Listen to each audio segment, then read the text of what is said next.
एक दिन की बात है कि सुखदेव जी महाराज को पता चला कि राजा परीक्षित की मृत्यु आज से 7 दिनों के अंदर होने वाली है। और जब पता चला सुखदेव जी महाराज को, तो वह विचार करने लगे कि ये तो वही राजा हैं जिनकी रक्षा स्वयं भगवान श्री कृष्ण ने की थी। और ऐसा विचार करते हुए सोचने लगे कि जिसकी रक्षा स्वयं भगवान ने की है, तो मेरा तो परम कर्तव्य बनता है कि उस राजा को मैं सचेत करके आऊं। उन्होंने कलयुग के प्रभाव में आकर समीक ऋषि के गले में सर्प डाल दिया था, तो उन्हीं के पुत्र श्रृंगिन ने उनको श्राप दिया है, आज से 7 दिन के बाद तुम्हारी मृत्यु हो जाएगी, और वह भी शाम के समय। और ऐसा सोच विचार करते हुए सुखदेव जी महाराज चल पड़ते हैं राजा परीक्षित की महल की तरफ को। और जब वहां पहुंचे और देखा कि राजा परीक्षित ने सभा बैठाई हुई है, ना जाने कितने बड़े बड़े विद्वान वहां पर को उपस्थित हैं, और उनके सभी के सामने जब सुखदेव जी महाराज वहां पहुंचे, तो राजा परीक्षित ने सबसे पहले उनका सम्मान किया, उनको आदर किया, उनको प्रणाम किया और उनको बैठने के लिए आसन दिया। तब सुखदेव जी महाराज कहते हैं कि मैं यहाँ पर बैठने नहीं आया हूँ, मैं तो तुम्हें यहाँ पर केवल सचेत करने आया हूँ कि तुम्हारी मृत्यु आज से 7 दिन के अंदर हो जाएगी। तुमने जिस ऋषि के गले में सर्प डाल दिया था कलयुग के प्रभाव में आकर के, उन्हीं के बेटे ने तुम्हें श्राप दे दिया है, उन्हीं के पुत्र ने तुम्हें श्राप दिया है कि आज से 7 दिन के अंदर तुम्हारी मृत्यु हो जाएगी। अब जब परीक्षित जी महाराज को पता चलता है कि मेरी मृत्यु होने वाली है और मुझे श्राप मिल चुका है, तब राजा परीक्षित जी सोच विचार करने लगते हैं कि श्राप तो मुझे मिल ही चुका है, अब मुझे मुक्ति किस प्रकार मिलेगी, भगवान के चरणों में मुझे स्थान कैसे मिलेगा। ऐसा सोच विचार करते हुए वह सुखदेव जी महाराज से कहते हैं कि हे ऋषिवर, अब आप ही इसका कोई समाधान दीजिए कि मुझे मुक्ति मिल जाए इन 7 दिनों के अंदर।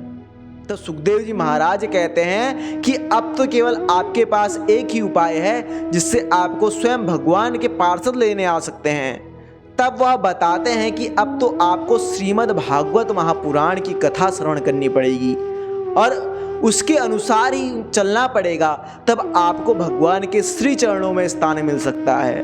और जब परीक्षित जी महाराज ने सुना तो वह तुरंत तैयार हो गए और कथा श्रवण करने के लिए सुखदेव जी महाराज के चरणों में गिर गए। और दूसरी तरफ जब देवताओं को पता चला कि सुखदेव जी महाराज कथा श्रवण कराने वाले हैं और राजा परीक्षित की मृत्यु होने वाली है, उनको श्राप मिल चुका है, तब देवता लोग बड़े चालाक हैं, तो सोच विचार करने लगे कि हम उस कथा को कैसे श्रवण कर सकते हैं जिसको सुखदेव जी महाराज श्रवण कराने वाले हैं। किस प्रकार से हम वह अमृत कथा श्रवण कर सकते हैं जिनसे अभी तक हम वंचित हैं। अब जब देवता योजना बनाने लगे तो एक देवता ने कहा कि हाँ, कथा तो श्रवण कर सकते हैं हम, एक उपाय है कि हमें बस अमृत का कलश लेकर जाना है और सुखदेव जी के सामने रख देना है, ताकि वह परीक्षित जी महाराज को अमृत का पान करा सकें और हमें वह कथा श्रवण करा दे। उसके बदले हम उनसे क्रय विक्रय का आदान प्रदान कर लेंगे। और इस प्रकार से देवता लोग सुखदेव जी महाराज के सामने चले गए। और जब सुखदेव जी महाराज के सामने आए तो सबसे पहले प्रणाम किया, और आते ही सबसे पहले देवताओं ने उनके सामने वह अमृत का कलश रख दिया जो वह स्वर्गलोक से लेकर आए थे। और जब सुखदेव जी महाराज ने देखा कि ये अमृत का कलश लेके आए हैं, तो पूछने लगे कि ये क्यों लेके आए हैं आप, किस लिए लेके आए हैं आप इसको मेरे सामने। तब देवता लोग कहने लगे कि ये अमृत का कलश हम इसलिए लेके आए हैं कि हमने सोचा और विचारा उसके कि राजा परीक्षित तो वह राजा है जिसकी रक्षा स्वयं भगवान ने की है। यदि वह हमारे बीच से चला गया तो यह प्रजा के लिए अत्यंत हानिकारक होगा, इसीलिए हम ये अमृत का कलश यहाँ पर लेके आए हैं ताकि आप राजा परीक्षित जी को इसका पान करा सकें और उसके बदले में आप हमें अमृत कथा का पान करा सकें। और जब सुखदेव जी महाराज ने ऐसा सुना तो वह सोचने लगे कि गोस्वामी जी तो कहते हैं कि सुर नर मुनि सब के यह रीति, स्वार्थ लागी करहीं सब प्रीति। तो गोस्वामी जी ने कहा है कि सुर नर मुनि, चाहे वो देवता हो, मनुष्य हो या फिर ऋषि गंधर्व, कोई भी हो, सबकी रीति एक ही है कि यदि स्वार्थ लगेगा, यदि काम पड़ेगा तो वह गधे को भी बाबा बना देगा। और अभी तुम्हारा ये काम पड़ रखा है, तो इसीलिए तुम अमृत का कलश लेकर के मेरे सामने आ गए हो। तब सुखदेव जी महाराज कहते हैं उन देवताओं से कि कथा तो मैं तुम्हें श्रवण कराऊंगा, लेकिन उससे पहले आप मुझे एक प्रश्न का उत्तर दो। तब देवता बोलते हैं कि हाँ बताइए, प्रश्न क्या है आपका। तब सुखदेव जी महाराज कहते हैं, यदि आप एक हाथ में कांच का टुकड़ा लेकर जाएंगे और एक हाथ में करोड़ों की मणि लेकर जाएंगे, तो आपको दुकानदार किसके ज्यादा पैसे देगा।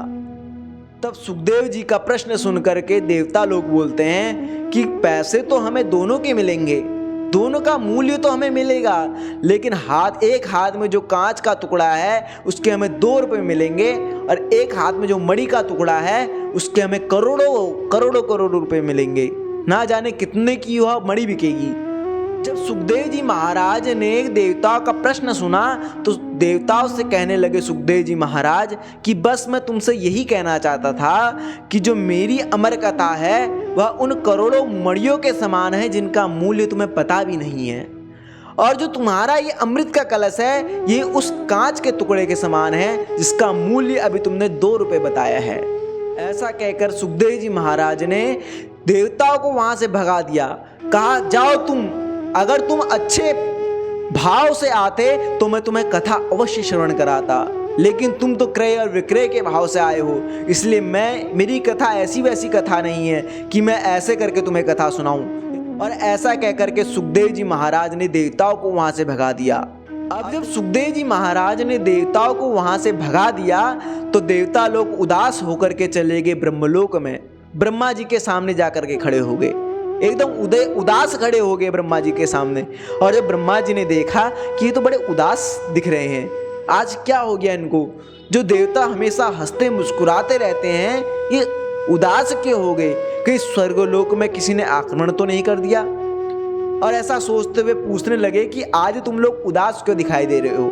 और जब ब्रह्मा जी ने उदास होने का कारण पूछा तो तब देवता लोग कहते हैं कि हम सुखदेव जी महाराज के पास गए थे अमर कथा का श्रवण करने के लिए, लेकिन उन्होंने हमें वहां से भगा दिया है।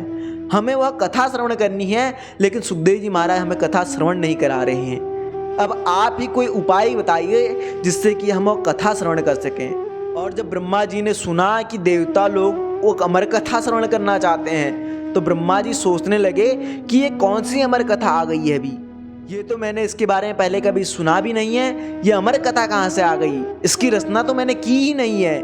और ऐसा सोचते हुए वह कहते हैं कि पहले उसके बारे में जानकारी तो प्राप्त कर लो कि खाली वह अमर कथा नाम की अमर कथा है, लेकिन फ्रॉडबाजी चल रही है वहाँ पर को। और ऐसा देवताओं से कहते हुए वह कहते हैं कि पहले तराजू लेकर आओ, देखते हैं उसमें कितना दम है।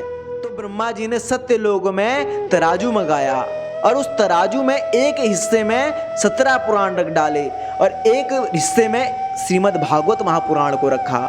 तो श्रीमद् भागवत महापुराण अपनी महात्म्य के कारण, अपनी महानता के कारण झुक गया और 17 पुराण वह उड़ गए। क्योंकि दूसरी तरफ ब्रह्मा जी ने देखा कि सुखदेव जी महाराज ने राजा परीक्षित जी को कथा श्रवण कराई और 7 दिन के बाद उन्हें मुक्ति प्राप्त हो गई। स्वयं भगवान के पार्षद उनको आकर के लेकर के बैकुंठ चले गए। तब ब्रह्मा जी ने घोषणा कर दी कि आज से ये श्रीमद् भागवत महापुराण ही इस कलयुग में कल्याणकारी है। जो इसको सप्ताह विधि से करेगा तो उसको अवश्य ही मुक्ति प्राप्त होगी। ऐसा ब्रह्मा जी ने तब से श्रीमद् भागवत को मोक्ष देने वाली कथा निश्चित कर लिया।